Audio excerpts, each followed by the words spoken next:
আসসালামু আলাইকুম। আজকে আমি আপনাদের সাথে মজাদার পুডিং রেসিপি নিয়ে হাজির হয়েছি। কিভাবে এই পুডিংটা তৈরি করে নিয়েছি, আর এতটা মজাদার পুডিং যে আপনারা একবার হলেও বাসায় অন্তত ট্রাই করবেন যে কতটা মজাদার হয়। তো এখানে আমি মেজারমেন্ট কাপের 2 কাপের মতো গরুর দুধ নিয়েছি, আর দুধটা জাল করা ছিল বিদায় জাল করে নর্মাল ফ্রিজে রেখেছিলাম বিদায় এই যে এরকম গুঁড়ি গুঁড়ি মনে হচ্ছে। আর চিনি দিয়ে দিচ্ছি বলক আসার আগেই, যেহেতু জাল করা দুধ। তো এখানে আমি 3 টেবিল চামচের মতো চিনি দিয়েছি, আর দিয়ে দিচ্ছি যে 1 টেবিল চামচের একটু কম আগার আগার পাউডার। তো ভালোভাবে নেড়ে চেড়ে আমি এটা ভালো জাল করে বলকে আনিয়ে তারপরে নামিয়ে নিব। তো এখানে চিনিটা কিন্তু যার যার টেস্ট অনুযায়ী দিবেন, কেউ কম বেশি খেতে পছন্দ করে, যার যেরকম ইচ্ছা সেই অনুযায়ী দিবেন। তো দুধটা কিন্তু ভালোভাবে বলক চলে আসছিল। তো এখন আমি নামিয়ে নিব।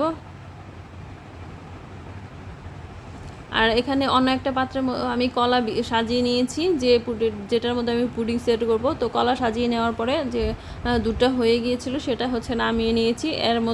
এখন এর মধ্যে দিয়ে দিচ্ছি,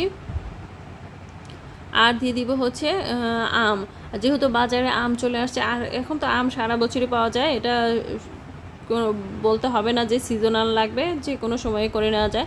তো কিউব করে কাটা আমগুলো দিয়ে তারপরে এখানে আবার 2টা আম ব্লেন্ডার করে নিয়েছি। তো আম 2টার মধ্যে আমি এখন যে 1 টেবিল চামচের মতো চিনি দিচ্ছি, আর আমটা যদি টক হয় তাহলে কিন্তু আরেকটু চিনিটা বাড়িয়ে দিতে হবে। তো এখানে আমি হাফ চা চামচের মতো আগার আগার পাউডার দিয়েছি। তো সবগুলো মিলিয়ে জাল করে নিয়েছি, আর বলক চলে আসছে।